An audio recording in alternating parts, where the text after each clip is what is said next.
10 years ago this morning, the cargo ship Faro sank off the Bahamas in a massive Category 4 hurricane, killing all 33 people on board, including 4 from Maine. CBS 13's Greg Lagerquist looks back at the Faro's fateful final voyage. The Faro left Jacksonville, Florida in late September 2015, bound for Puerto Rico, with about $16 million in cargo, plus 33 crew members on board, including 4 from Maine: Captain Michael Davidson, Dylan Mecklin, Danielle Randolph, and Michael Holland. As the ship traveled south, then Tropical Storm Joaquin loomed to the east, but Captain Davidson believed it was forecast to stay north of their path. Intentions of obviously passing in front of the weather system. But early the morning of October 1st, as the Faro tries to outrun now Hurricane Joaquin, the storm turns south, pitting the ship between the storm and the Bahamas. Faro starts to take on water, listing 15 degrees. The ship loses propulsion, now at the mercy of the estimated 30-foot waves and catastrophic 150-mile-per-hour winds. That morning, the ship's captain, Michael Davidson, still calm, tries to reach the ship's owner, Tote Maritime, but only reaches voicemail. We have a navigational incident.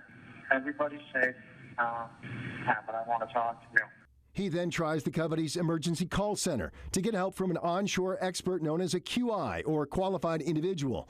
As he talks to an operator, his desperation grows. Ship's name? Faro. Spell that? E-L? Oh, man. The clock is ticking. Can I please speak with a QI? But it would be too late. A massive Coast Guard search that week would recover no bodies. A month later, the Faro was found almost 3 miles down, upright on the ocean floor. The ship's top decks, outlined here, shockingly had been shorn off by the force of Joaquin, located on the ocean floor almost half a mile away from the main wreckage. It would take months more before the voice data recorder, or VDR, was recovered and analyzed. The last thing you hear is Captain Davidson sounding the alarm, telling the crew to abandon ship at 7:30 a.m. the morning of October 1st. Again, there would be no survivors, leaving grieving families and communities to mourn.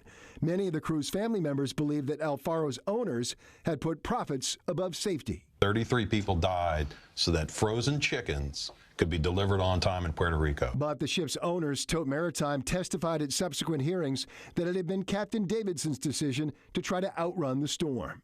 The captain makes the final decision when he's going to sail and his routing.